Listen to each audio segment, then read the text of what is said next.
At 6:40 on a Monday morning, I woke to the sound of diesel engines idling outside my bedroom window. Not one engine, several. By the time I stepped onto the front porch, there was a convoy lined up beyond my pasture gate. The court Two order black is clear. SUVs Cut with the the remaining HOA chain logo and on begin the work doors. immediately. 3 contractor pickups, a flatbed carrying concrete barriers, a skid steer, a tow truck, and a private security vehicle parked sideways across the entrance, like they were expecting trouble. What stopped me cold was the chain hanging from my gate. Someone had already cut the lock. Victoria Langford stood on the other side of it, in a dark pink business suit and high heels, holding a thick folder against her chest. She was 57, president of the neighboring subdivision's HOA, and she carried herself like the entire county had already signed off on whatever she was about to do. Behind her, a contractor was removing one of my gateposts. Another man was guiding the skid steer toward the dirt road that ran along the eastern edge of my farm. That road was mine. The land under it was mine. And as far as I knew, the HOA had never owned so much as an inch of it. Victoria informed me that the board had authorized possession and control of what she called the community access corridor. She acted as if the decision had already been settled somewhere above my head, somewhere I had no right to question. I told her the property was private and that nobody had permission to enter. She did not stop the crew. Instead, she signaled toward the road, and the first pickup rolled through my gate. For a few seconds, every instinct I had told me to get in front of that truck. I didn't. I pulled out my phone and started recording. That decision probably saved my case. My wife Laura came out onto the porch a moment later. She had been awake for less than 5 minutes and was still in jeans and a gray sweatshirt. Victoria barely looked at her. She had no idea Laura commanded a regional division of the state police, and Laura gave her no reason to find out. She didn't flash a badge. She didn't make a call. She didn't threaten anybody. She just watched. The skid steer moved farther onto my land. Security positioned themselves between me and the equipment. Then Victoria walked toward a steel survey marker near the edge of the road. She glanced down, pointed to it, and motioned to one of the contractors. The man bent over. A few seconds later, the marker disappeared into his hand. At the time, I was angry about the lock, the gate, and the machinery tearing into my property. I didn't understand why that little piece of steel mattered. Victoria did. And months later, when lawyers, county records, an insurance carrier, and the HOA's own board started pulling apart what happened that morning, that single gesture would become one of the hardest things for her to explain. Because the convoy was only the beginning. The real question was why an HOA that claimed it already had a permanent right to my road was so desperate to erase the evidence, showing exactly where my property began. I bought that farm 17 years earlier, long before anyone started calling the land around it a master-planned community. I was working full-time as an agricultural equipment technician then, repairing tractors, combines, and hydraulic systems for farmers across the county. Laura was already building her career in law enforcement. Neither of us wanted a gated neighborhood or a polished development. We wanted space. 38 acres, an old farmhouse, a weathered barn, a pasture, and a dirt road running along the eastern edge of the property. We repaired the house slowly, rebuilt fences on weekends, kept a few cattle, and leased part of the field for hay. It was never just an investment to me. It was where Laura and I planned to grow old. The subdivision came later. A developer bought the land bordering us and started building in phases. At first, I had no problem with it. I worked around heavy equipment for a living, so I understood that construction sometimes required temporary access. That was why, 12 years before Victoria brought a convoy to my gate, I allowed the original developer to use part of my dirt road during construction of Phase 1. They needed temporary access. They asked permission. I gave it. When that phase ended, the heavy equipment stopped coming through, and I assumed the arrangement was finished. For years, it was. Then the subdivision grew. A clubhouse appeared. More homes were built. The HOA took over daily management. Landscapers began using my road as a shortcut. Then maintenance trucks. Then security vehicles. Occasionally, even golf carts. At first, I assumed people were simply taking the wrong road. Then it became routine. Whenever I complained, Victoria Langford responded as if I were confused about my own property. She kept referring to recorded access rights and existing community access, but she never sent the document that supposedly created those rights. No recording number, no signed easement, Nothing showing that I had ever granted an HOA permanent access across my farm. That concerned me more than the vehicles themselves. A truck could turn around. A property claim could become permanent. So I started taking photographs and saving every email. I was not preparing for a lawsuit. I simply wanted a record of how often the HOA was pushing farther onto my land. If you have ever dealt with an HOA that insists a rule or property right exists but refuses to show you the actual document, you know why that matters. What someone claims they can do is very different from what they can prove. 3 weeks before the convoy arrived, a certified envelope appeared at my farmhouse. Inside was a document titled Access, Acknowledgement, and Consent. The HOA wanted my signature. It described my dirt road as a community service corridor and asked me to acknowledge continued access for HOA contractors, maintenance vehicles, emergency purposes, and other authorized users. I read it several times. It was written as though I were only confirming a right the HOA already possessed. But that made no sense. If Victoria was telling the truth, and the HOA already had a permanent recorded easement, why did they suddenly need my consent? I did not sign. Instead, I asked them to send me the recorded easement they had been claiming existed for months. They never sent one. What came back instead was a threat. And that was when I understood the HOA was no longer asking to use my road. They were trying to make me surrender it. The threat arrived 2 days after I refused to sign the access agreement. It came from an attorney representing the HOA. The letter accused me of interfering with established community access and warned that continued obstruction could expose me to legal fees, enforcement costs, and additional action by the board. It did not include the recorded easement I had requested. It did not identify an instrument number. It did not explain when the HOA supposedly acquired permanent rights across my land. It simply assumed those rights existed. That bothered me. I had asked a straightforward question and received a legal threat instead of an answer. I saved the letter, printed a second copy, and added it to the folder I had started keeping on the kitchen counter. Laura read it that evening. She did not tell me what the law was. Property law was not her field, and she was careful about that. What she did notice was the same thing I had noticed. The letter made a lot of claims. It attached almost nothing. 3 days later, a white contractor pickup appeared near the eastern road. I saw 2 men standing beside the fence with measuring wheels and orange marking paint. They had no appointment with me and no permission to enter. By the time I reached them, several orange stakes had already been placed along the road. The line they were marking did not follow the road exactly. It reached farther into my field. One of the men showed me a worksheet identifying the job as an HOA access improvement. He seemed genuinely surprised when I told him the property was privately owned.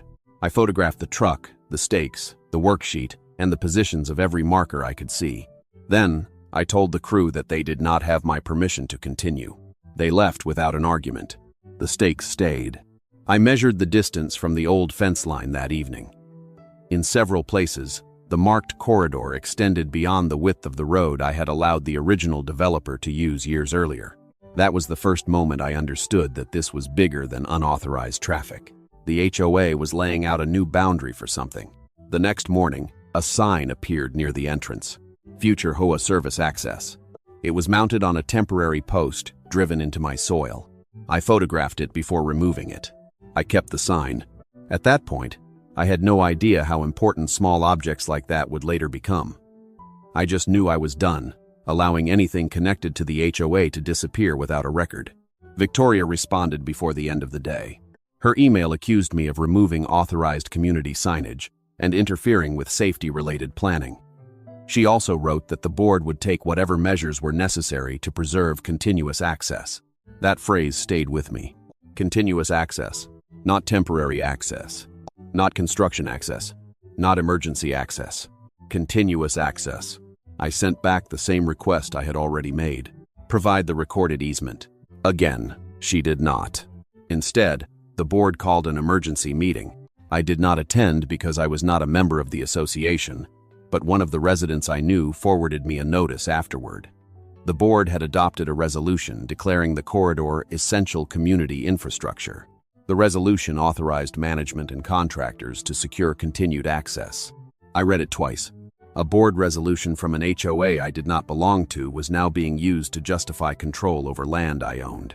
The paperwork was becoming more aggressive, but I still believed there had to be a point where someone inside the HOA would realize how far they were going. That point never came. The following Monday was when the convoy arrived. What I had seen from the porch was only the beginning. Once the first pickup crossed the gate, the rest followed. The skid steer moved onto the dirt road and began scraping away the shoulder on the east side. A contractor walked beside it, directing the operator with hand signals. The flatbed waited behind them with concrete barriers strapped to the trailer. Those barriers were what made the purpose clear. They were not there to pass through. They were there to control the road. Private security positioned one vehicle near the entrance and another farther up the corridor. One guard told me the crew had authorization from the HOA and that I needed to stay clear of the equipment. I was standing on my own farm while a security company hired by a neighboring HOA told me where I could stand. I could feel myself getting angrier by the second. Laura came down from the porch and stayed a few feet behind me. I told her I wanted law enforcement there immediately. She agreed that I should report what was happening, but she also made something clear. She would not involve anyone who reported through her command. She wanted no question later about whether her position had influenced the response. That turned out to be one of the smartest decisions we made. I contacted the appropriate local agency, described the cut lock, the entry, the equipment, and the property dispute, and asked that the incident be documented. I did not tell them my wife's rank. I did not need to. Meanwhile, I kept recording. The crew removed part of the old gate post so wider equipment could pass. The skid steer shaved several feet from the edge of the road and pushed soil toward the drainage swale that carried rainwater away from the lower pasture. Within an hour, part of that swale had been filled. That was no longer theoretical damage.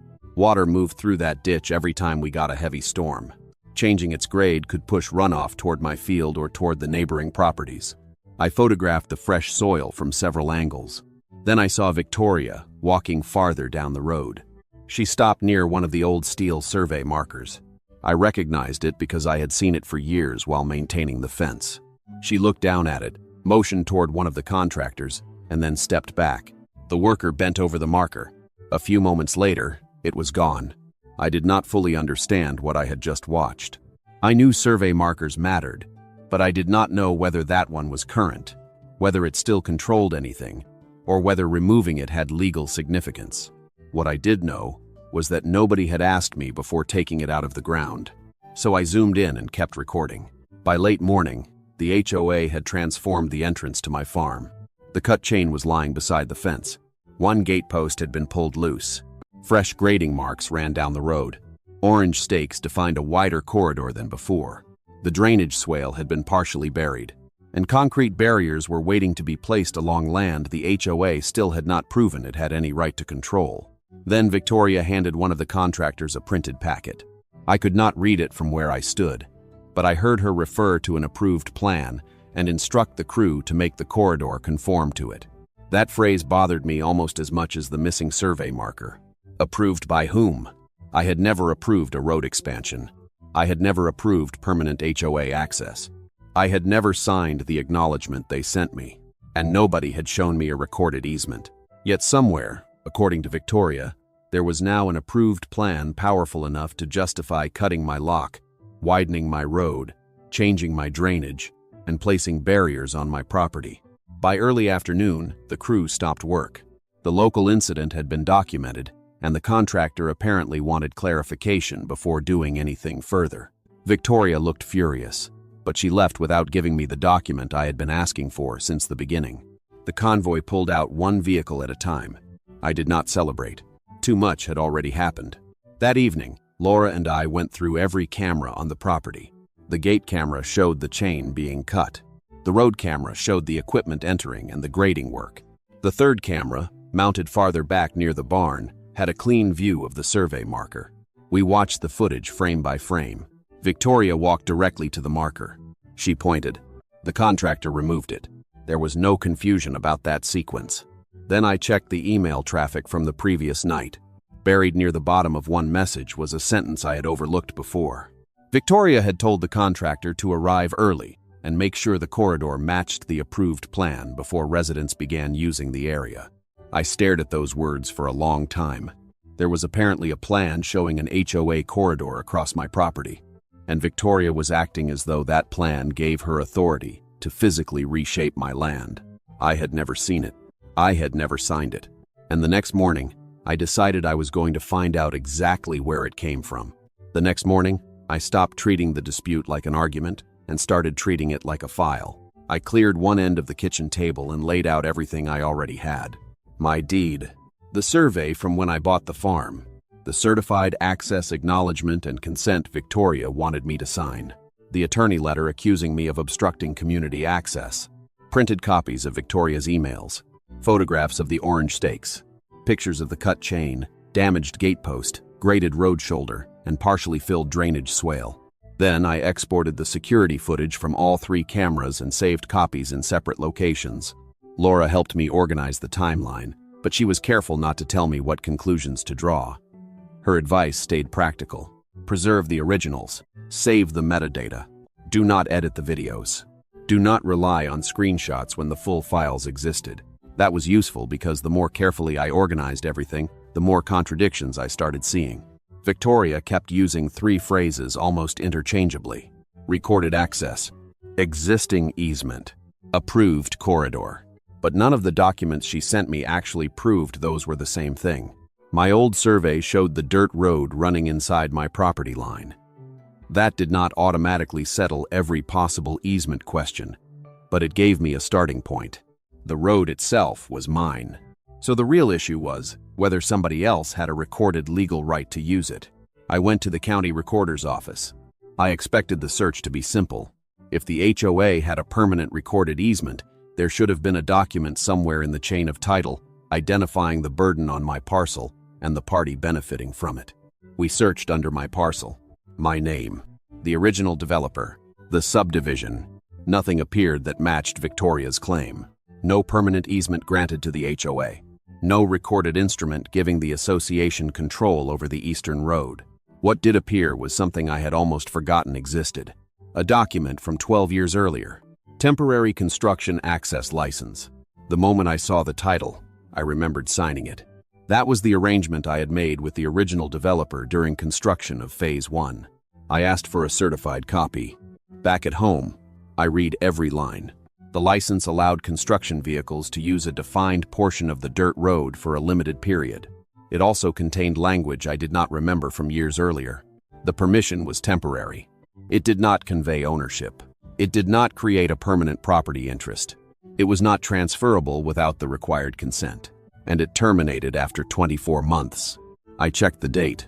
The license had expired roughly a decade before Victoria sent the convoy through my gate. For the first time, I had a possible explanation for what the HOA had been doing. Someone may have found evidence that the developer once had permission to use my road and simply treated that old permission as if it had become permanent. But one thing still did not make sense. Victoria had repeatedly called the access recorded. Technically, the old license had been recorded, so perhaps that was what she meant. But calling an expired construction license a permanent HOA easement was a very different claim. I did not assume I understood the legal effect on my own. I took the document to a title attorney. He reviewed my deed, the recorded license, the subdivision records, and the description of the road. He told me the important question was not whether a document existed. It was what rights that document actually granted, for how long, and to whom. The language was far narrower than what Victoria had been claiming. That gave us our first serious clue. Then I asked the HOA for the approved plan Victoria had referenced during the convoy. They did not respond immediately. 2 days later, I received a PDF from the community manager.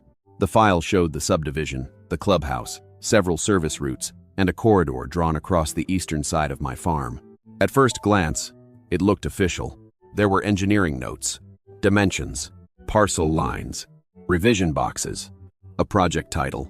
Someone unfamiliar with land records could easily look at it and assume it controlled the property. Then, I zoomed into the bottom corner. A line of small text appeared beneath the drawing. For planning purposes only, not for recording. I read it again. That was the approved plan Victoria had referred to. Not a recorded plat. Not an easement. Not a deed. A planning exhibit. I sent it to the title attorney. He compared it with the county's recorded subdivision documents and confirmed that the exhibit was not the instrument that established legal property rights. That raised a much bigger question. If the plan itself said it was not for recording, why had Victoria acted as though it authorized permanent work on my property? I requested more HOA records, meeting minutes, board resolutions, communications involving access to my parcel, documents connected to the developer's Phase 4 plans. The HOA initially produced a small packet. Most of it was ordinary: maintenance discussions, traffic concerns, construction scheduling. Then I found my name. One set of meeting minutes referred to the need for formal access certification involving the Mercer property. Another entry noted that board counsel had requested owner consent before access could be finalized. Owner consent. That phrase took me straight back to the document Victoria wanted me to sign. The access acknowledgement and consent had not appeared randomly. Somebody inside the process already knew my signature mattered. I kept reading. A later entry said the developer's Phase 4 review depended on resolution of the Eastern access issue. That was the first time I understood what might really be driving the HOA. This was not only about landscapers taking a shortcut. The developer needed something, and the HOA was trying to deliver it. I requested the contractor records next. The company that had brought the skid steer and concrete barriers had been hired through the HOA. Their insurance information was listed on the work paperwork, photographed at the farm, and my attorney sent a preservation request for the relevant job documents. What came back included a work order. The wording was much stronger than anything Victoria had told me directly. Establish permanent HOA-controlled service corridor, consistent with approved planning exhibit. Permanent. HOA-controlled. There it was again. The work order did not describe routine road maintenance. It described creating control, and the planning exhibit attached to it was the same one marked "not for recording." I started building the evidence in layers. The cameras proved what happened physically. The old license showed where the idea of access may have started. The county records showed no permanent HOA easement. The planning exhibit showed what Victoria wanted the road to become. The board minutes showed that owner consent had been discussed. And the contractor work order showed the HOA was trying to create permanent control before I had ever agreed to it. But there was still a missing piece. Several board entries referred to advice from HOA counsel. One minute noted that legal guidance had been received before the access acknowledgement was sent to me. Another referenced counsel's review of the old construction document. The actual legal correspondence was not in the records packet. I checked the production again. Nothing. No attachment. No memorandum. No email from counsel. Just repeated references to advice that apparently existed but had not been included. That omission became more important than anything they had turned over. Because if the HOA's own attorney had reviewed the old license before Victoria sent me the consent form, then somebody already knew exactly what that document did and what it did not do. My attorney sent a formal preservation demand that afternoon. He asked the HOA to retain every email, attachment, board communication, legal opinion, contractor instruction, and document connected to the road. By then, I was no longer wondering whether Victoria had misunderstood an old piece of paperwork. I was wondering what the missing legal advice had told her before she sent a convoy onto my farm. The document that changed everything was not the old survey, the camera footage, or even the expired construction license. It was an email from the HOA's own attorney. My attorney found the reference while reviewing the board records tied to the so-called approved access plan. Several meeting minutes mentioned legal counsel reviewing the Mercer property, but the actual advice was missing from the packet the HOA had provided to me. That absence bothered him, so he sent a formal preservation letter demanding that the association retain all emails, attachments, board communications, legal correspondence, contractor instructions, and records connected to the road. A few days later, the missing document surfaced during the HOA's internal review. It had been written months before Victoria sent the access acknowledgement and consent to my house. The message was careful and surprisingly simple. The old construction document did not create a permanent easement. It had been a temporary license granted to the original developer. It was limited to construction activity. It was not transferable, and it had expired years earlier. More importantly, the attorney told the board that if the HOA wanted permanent access across my property, it would need a new agreement signed by me and properly recorded. I read that section several times. For months, Victoria had acted as though the question was already settled. She had told me the access was recorded. She had accused me of interfering with established rights. She had pushed an emergency board resolution. She had sent contractors onto my farm.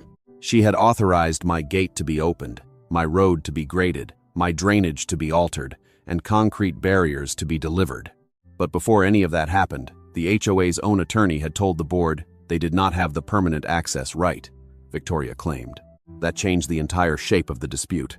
This was no longer simply a case where an HOA had misunderstood an old document. Someone had been warned, and the records showed Victoria had received the warning. The timeline became impossible to ignore. First came the legal opinion. Then came the request for my signature. Then, I refused. Then, Victoria began describing my refusal as obstruction. Then the board adopted the emergency resolution. Then the convoy arrived. Once we placed those events in order, the purpose of that strange consent form became obvious. It had not been routine paperwork. They needed my signature because they did not already possess the right they were claiming. The meeting minutes added another problem for Victoria. One entry showed that the developer handling the final phase of the subdivision had raised concerns about secondary access. Their planning documents assumed vehicles could reach part of the new development through the eastern side of my property. Without that connection, the developer faced a redesign. That meant changing internal circulation, shifting service access, and potentially modifying part of the Phase 4 plan. None of that automatically made the developer dishonest. What mattered was how Victoria responded. An email from her to another board member said the Mercer issue needed to be resolved before the developer's next review deadline. Another message said she was confident the board could formalize existing access. But by then, she had already received counsel's warning that no permanent HOA access existed. My attorney explained the distinction in plain language. A board could adopt rules governing property within its authority. It could approve budgets. It could hire contractors. It could enforce valid association restrictions against members subject to them. What it could not do was vote itself a property right across land it did not own simply because access would be convenient. The board resolution did not create an easement. The preliminary engineering exhibit did not create an easement. Years of landscapers taking a shortcut did not automatically create the specific permanent HOA-controlled corridor Victoria was claiming. And an expired temporary construction license did not become permanent because an HOA president decided to call it established access. The most damaging record was the contractor work order. The version we obtained contained Victoria's approval.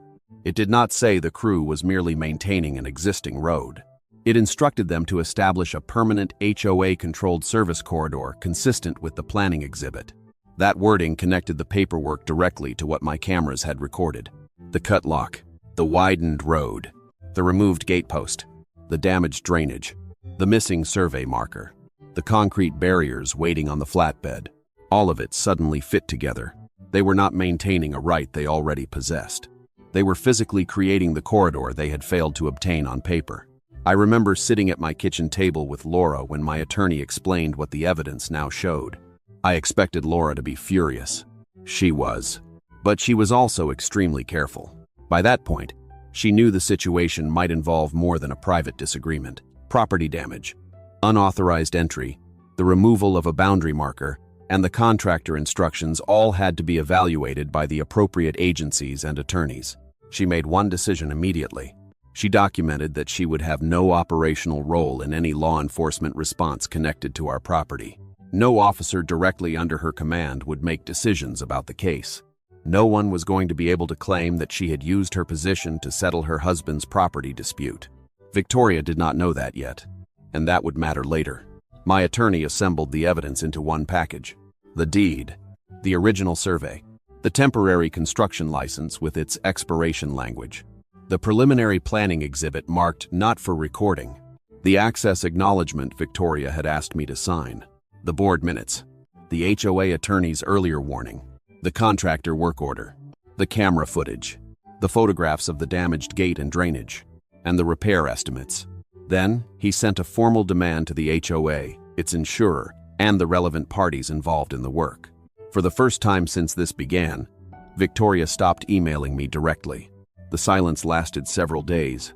Then, the HOA scheduled a special board meeting. But by then, the argument had changed completely. Nobody needed to ask whether Victoria believed the HOA had a right to my road. The records showed she had been told it did not. The question now was what the board, the insurer, the contractor, and the authorities were going to do about what happened after she knew. The special board meeting was scheduled for Thursday evening, but by then the HOA was no longer the only organization reviewing what happened on my farm. A licensed surveyor came first. He reviewed the recorded description, compared it with the older survey, located the surviving control points, and reset the marker that had been removed near the eastern road. His job was simple: establish the boundary. The widened corridor the contractor had started grading sat inside my parcel. There was no serious dispute about that. The county planning office then confirmed that the map Victoria had relied on was only a preliminary engineering exhibit. It was not a recorded plat granting the HOA permanent access rights. The county file contained no permanent HOA easement across my farm. The old construction license was exactly what its title said it was: temporary. The drainage work created a separate issue. A county official documented the partially filled swale and the grading done by the skid steer. The concern was not the HOA argument itself. It was the fact that runoff had been altered on private property without my permission.